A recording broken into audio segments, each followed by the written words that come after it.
Praise the Lord. Praise the Lord. Hallelujah. Hallelujah. Lockdown रो ए Bible अध्ययन रे आप समस्त को मधि सुंदर नाम स्वागत करूछि। Praise the Lord. आमाने बाइबल रो शेष पुस्तक प्रकाशित वाक्य पुस्तक रो आमे अध्ययन आमे आरंभ करिबा। मो सहित आपण माने पिटे परिबे प्रकाशित वाक्य ताहार एक अध्याय ताहार एक पदरु आमाने तीन पद पढी आमाने आमानर बाइबल अध्ययन को आमे आरंभ करिबा। प्रकाशित वाक्य पुस्तक ताहार एक अध्याय ताहार एक पदरु आमाने तीन पद पढिबा। मु पढुछि आपण माने दया करंतु। यीशु ख्रीष्ट को प्रकाशित वाक्य अविलंबरे जहा जहा अवश्य घटिबो सेही सब से जेपरि आपणा दास मानकु जणाती एथि पई ईश्वर एहा ताहांक निकटरे समर्पण कले आउ से आपणा दूत प्रेरण करी निज दास जहनकु एहा ज्ञात करेले। सेही जहन ईश्वरक वाक्य और यीशुक साक्ष्य संबंध रे अर्थात से जहा सब दर्शन कला सही विषय रे साक्ष्य देउछि जे पाठ करे और जो माने एही भाववाणी श्रवण करंती पुणी एथिरे लिखित वाक्य सब पालन करंती से माने धन्य कारण समय सन्निकट अटे। Hallelujah Hallelujah. Praise the Lord. Praise the Lord. आमारे प्रार्थना सहित आमे बसिबा जहा द्वारा आमे एही प्रकाशित वाक्य बाइबल रो शेष पुस्तक प्रकाशित वाक्य ताको आमे अति भला भाबरे आमे सिखि परिबा और आमे जानि परिबा। प्रकाशित वाक्य पुस्तक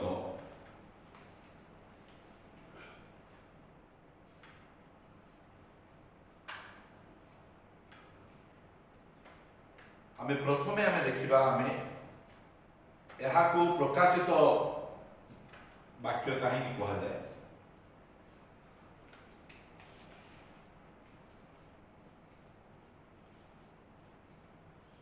प्रकाशित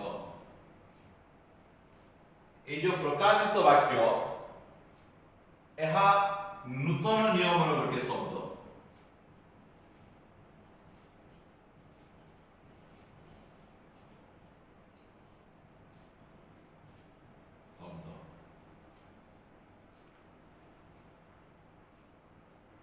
पुरातन नियम रे काहाकु मध्य प्रकाशन मिलु नथिला। पुरातन नियम रे से माने कोन करूथले गीत संगीत रे प्रकार लेखा जाए। गीत संगीता ताहार एक अध्याय आपण माने मो सहित पिटे परबे।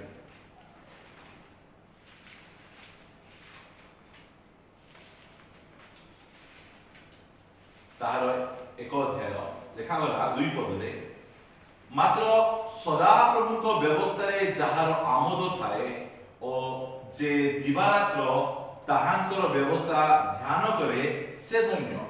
पुरातन नियम रे काहाकु मध्य प्रकाशन मिलि पार नथिला। पुरातन नियम रे समस्त बाइबल को धरी से माने ध्यान करूथिले मात्र नूतन नियम रे हम समस्त को प्रकाशन मिलिछि। प्रकाशन बलिना ए पुस्तक कहिबार उद्देश्य होला कारण मनुष्य निज बुद्धि रे निज ज्ञान रे एहा बुझी पारिबो नै सेति पय परमेश्वर सेमानकु प्रकाशन करिना देइ अछंती। मो सहित आपण माने भेटेबे माथ्यू लिखित सुसमाचार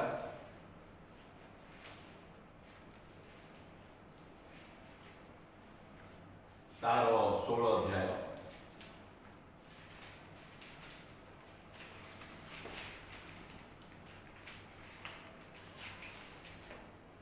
तार 13 पद के जने पढबार सहाय्य करबे। परे यीशु काइसरिया फिलिप अंचल को आसी आपणा शिष्य मान को पचारिबा को लागिले मनुष्य पुत्र किए बोली लोके कोन कहंती। हां ए यीशु ए प्रश्न शिष्य मान को पचारुचंती जे मनुष्य पुत्र किए बोली लोक माने कोन कहंती। ता बछे एथिरे से माने कहिले केही केही कहंती बाप्तिजी को जहन केही केही एलियो आउ केही केही जिरिमियो अबा भावदी मानको मध्यरु जणे। हेले केते जण ए जगह रे राइट आंसर दैछंती जणे मध्य राइट आंसर देई नाहंती। ता पछे यीशु ख्रीष्ट एबे शिष्य मान को पचारुछंती से सेमानकु पचारिले किंतु मु किए बोली तुम्हे माने कोन कहउछ। प्रथमे लोक माने किए बोली किना पचारले ता पछे एबे यीशु ख्रीष्ट निजर शिष्य मान को पचारुछंती जे मु किए बोली तुम्हे माने कोन कहउछ। 16 पद सीमोन पितर उत्तर देले आपण ख्रीष्ट जीवंत ईश्वरक पुत्र। सेतबेले यीशु कोन कहउछंती एथिरे यीशु तांकु उत्तर देले हे जुनसर पुत्र सीमोन तुमे धन्य कारण मनुष्य तुम निकटरे या प्रकाश करि नाही बरं मोहर स्वर्गस्थ पिता प्रकाश करियछंती। देखो यीशु ख्रीष्टक विषय रे पुरातन नियम रो 39 टा पुस्तक रे लेखा जायछि। यीशु ख्रीष्ट आसीबे एई प्रकार भाबे आसीबे मात्र यीशु ख्रीष्ट जर आसुचंती सेई समय रे जिहुदी लोक माने बा साधुकी फारूसी बा अन्य केही मध्य यीशु को से माने जानि पारु नाहंती। से माने काई जानि पारु नाहंती कारण बिना प्रकाशन रे यीशु ख्रीष्ट को आमे जानि पारिबानी। आज हम यीशु को केमिति जानलु आमे पिता परमेश्वर आम निकट रे यीशु को प्रकाशन करी ईश्वर को पुत्र बोली के खोली दबारो आमे यीशु ख्रीष्ट को आमे परमेश्वर बा ईश्वर को पुत्र बोली आमे जानि पारलु। सेति भाई पितर को कहउना दे पितर तुमे बहुत ज्ञानी लोक बहुत बुद्धिमान लोक सेति भाई तुमे जानो से कहउना दे सेति यीशु ताको उत्तर देले हे जुनस रो पुत्र सीमोन तुमे धन्य कारण मनुष्य तुम निकट रे यहा प्रकाश करि नाही बर मोहर स्वर्गस्थ पिता प्रकाश करियछंती। माथु लिखित सुसमाचार तार 11 अध्याय 25 पद पढ़िबा आमे ए प्रकार लेखा होला। सेही समय यीशु उत्तर देले पिता स्वर्ग पृथ्वीर प्रभु तुमे ज्ञानी और बुद्धिमान लोक मानक ठारू एही समस्त विषय गुप्त रखी शिशु मानक निकट रे प्रकाश कल एथि निमंते तुमर स्तुतिवाद करूछि। परमेश्वर वाक्य जदि आमे बुझिबार अछि जानिबार अछि आ परमेश्वर वाक्य प्रकाशन पाइबार अछि बोले आमे शिशु मानक परि आमानकर मन हेबार आवश्यक रहिछि। प्रकाशन माने कोन मु कहबा पई चाहे प्रकाशित वाक्य माने कोन देखंतु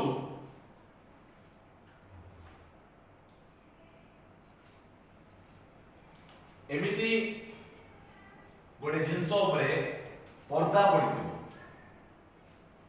प्रकाशन बोल कहले सेई पर्दाटा को हटेई दबाडा एइटा को कहबे प्रकाशन बोल कहले प्रभु यीशु ख्रीष्ट कोन कले पर्दा को से आमान को निमंते हटेई देले से आम मानकु ए प्रकाशित वाक्य पुस्तक रे तीनटा विषय रो प्रकाशन दैछन्ति। प्रथम प्रकाशन हैला यीशु ख्रीष्टंकर गौरवर प्रकाशन।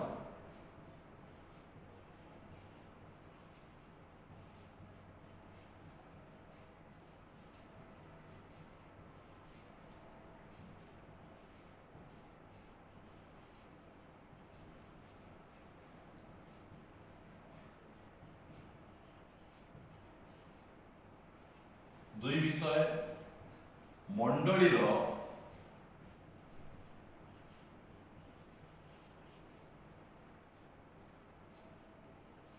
आत्मिक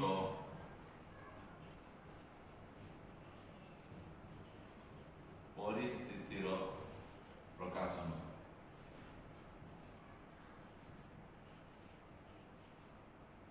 आउ तीन रे जगतर भविष्य प्रकाशन।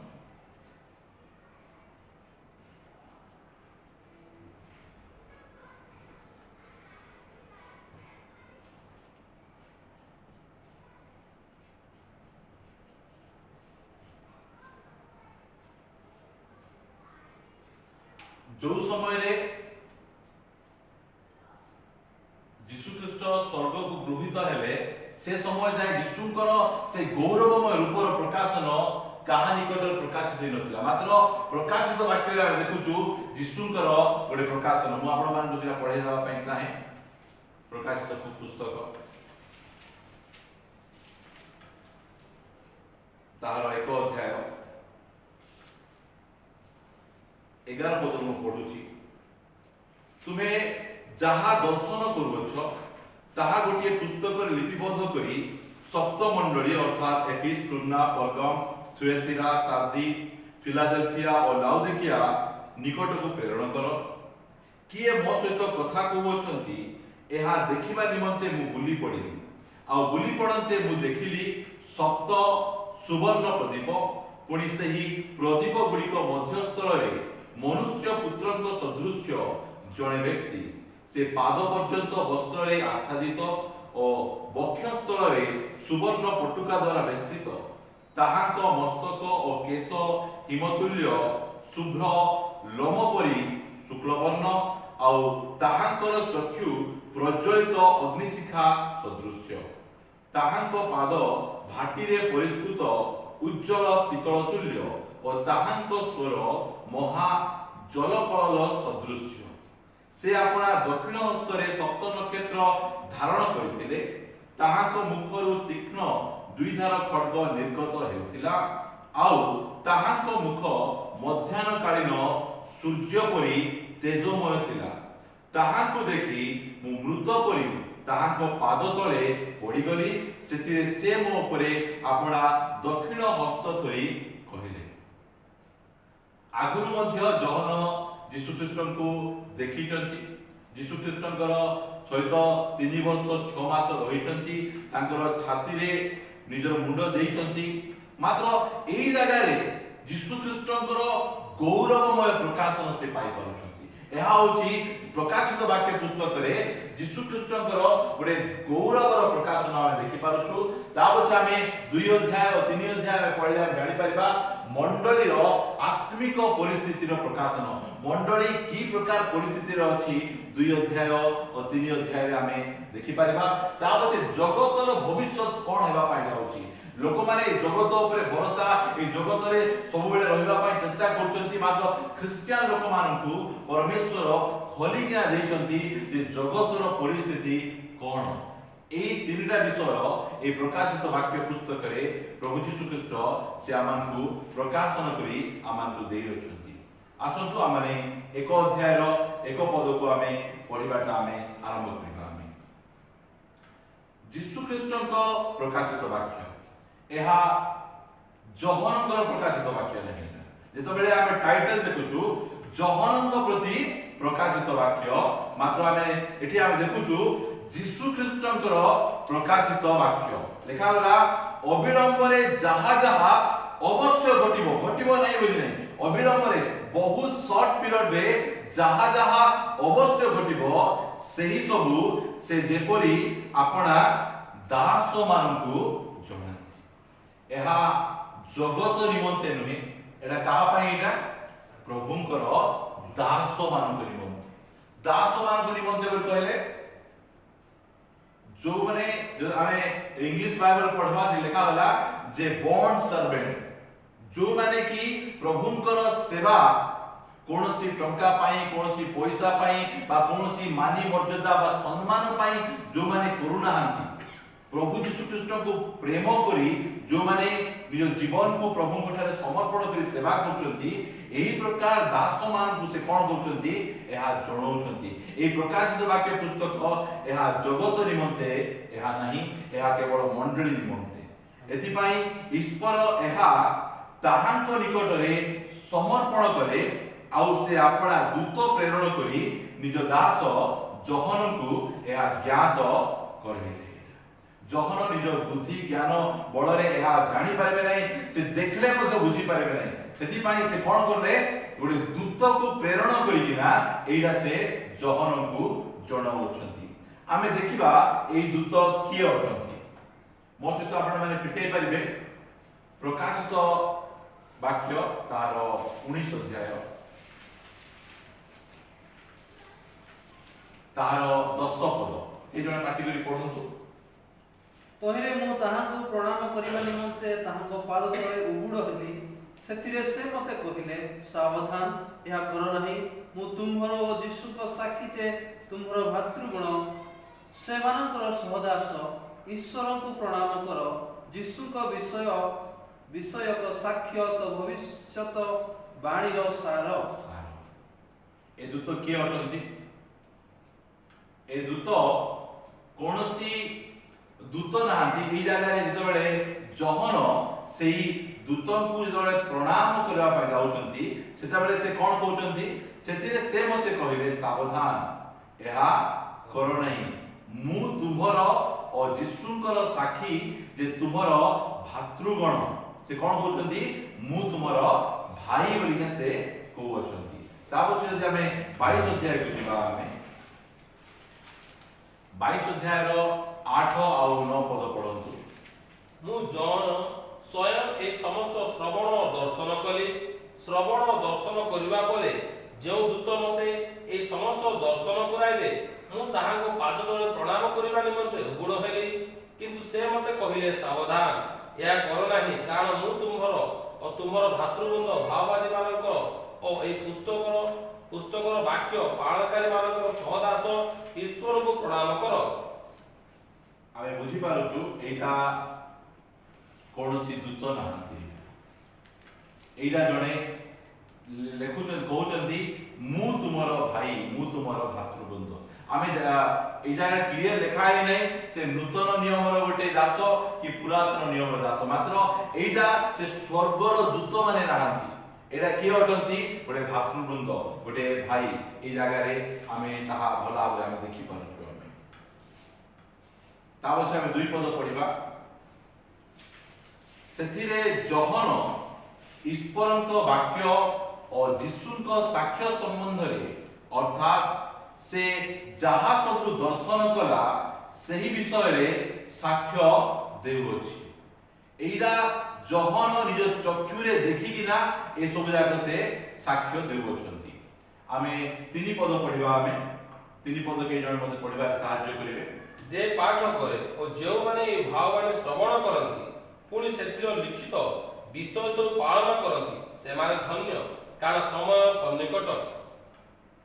पुरातन नियम रे अनेक भाववाणी पुस्तक थिला मात्र नूतन नियम रे केतरा भाववाणी पुस्तक अछि गोटे प्रकाशित वाक्य पुस्तक गोटे ही भाववाणी पुस्तक अछि। एहा की वाक्य में लिखा जाउछि एहा होछि भाववाणी पुस्तक है। जो समय रे यीशु ख्रीष्ट ए पृथ्वी को आसले तांको किए क्रूस रे चढ़ेला जिहुदी माने तांको क्रूस रे चढ़ेले काहे कि तांको क्रूस रे चढ़ेले तांको एथि पाई तांको क्रूस रे चढ़ेले जे से भाववाणी को बुझी पारले जदि भाववाणी को ठीक भाबे बुझी जानते ताहाले यीशु ख्रीष्ट को क्रूस रे से माने केबे हेले मते चढ़ेई न सेति पाई जदि आमे प्रकाशित वाक्य एटा की पुस्तक आमे पढलु आमे एटा भाववाणी रो पुस्तक एई भाववाणी को जदि आमे ठीक रे आमे बुझी परबा नहीं ठीक रे आमे जानि परबा नहीं ताहाले आमे यीशुकर द्वितीय आगमन यीशुकर रैप्चर को आमे ठीक भाबे बुझी परबा नहीं। आमे एई पुस्तक को आमे ठीक भाबे आमे बुझिबार आमानकर निहाती आवश्यक वर्ष वर्ष धरी ख्रिस्टियन समाज एई प्रकाशित वाक्य पुस्तक ठारो से माने दूर को रहिछंती। ए प्रकाशित वाक्य पुस्तक सेमान को मन रे शैतान ए प्रकार आनी छी जे ए पुस्तक एते जटिल जे एहा पढवा दरकार नै एते जटिल जे एहा पढले मध्य बुझी हेबनी। ए पुस्तक बा ए प्रकाशित वाक्य कहानी को लिखा जाय छी एटा दास और मंडली निकट को लिखा जाय छी। आपण माने कहि पारिबे कि मंडली निकट को काहे के लिखा जाय छी? मंडली का प्रस्तुत हवार आवश्यक रहिला मंडली पाइते आछंती मंडली को से निजे स्थापन करि जाय छी। मो से तो आपण माने पिटेबे प्रथम पितर तार 2 अध्याय तार 9 पद किंतु जे तुम्ह मान को अंधकार आपण आश्चर्य आलोक मध्य को आह्वान करियछंती तुम्हे माने जेपरि ताहाको गुण कीर्तन करो एथि निमंते तुम्हे माने एक मनोनीत वंश राजकीय जाजक वर्ग पवित्र जाति पुणी ईश्वर को निजस्व प्रजा होइछ। मंडली किए निजर लोक हाँ। मनोनीत वंश राजकीय जाजक वर्ग से पवित्र ए दुनिया रे अनेक बड़ बड़ धनी ए प्रकार अनेक प्रकार लोक अछंती मात्र काहाकु मध्य से निजर लोक बोली कहउनांती। काहाकु निजर लोक बोली कहउचंती मंडली को निजर लोक बोली कहउचंती। सेति पई से निजर लोकक पाखकु से कोन करचंती प्रकाशित वाक्य लेखि किना से पठेइछु। जेमिति कि आमे जानि पारबा कि यीशु ख्रीष्टकर गौरव कोन मंडलीर आत्मिक परिस्थिति कोन जगतर भविष्य कोन हेबा पाई जाउछि ए सब विषय को आमे भला भाबे आमे जानि पारबा बुझी पारबा। सेति पई से तांकर निजर लोकमान को निकट को ए प्रकाशित वाक्य से लेखि किना पठेइ अछंती। सेति पई आमे एक अध्याय रे एक रु आमे 3 पद रु आमे देखि पारलु जे एहा मनुष्य निज ज्ञान निज बुद्धि रे बुझी पारिबो नाही। सेति पई परमेश्वर तांकु खोली किना से दउछंती। आउ एडा तीनटा विषय रु से निजर पर्दा उठौछंती यीशु ख्रीष्टकर गौरव और मंडलीर आत्मिक परिस्थिति आउ जगतर भविष्य विषय रे से पर्दा उठौछंती। एतिके आमे बंद करिबा आमे प्रार्थना करिया पई जिबा।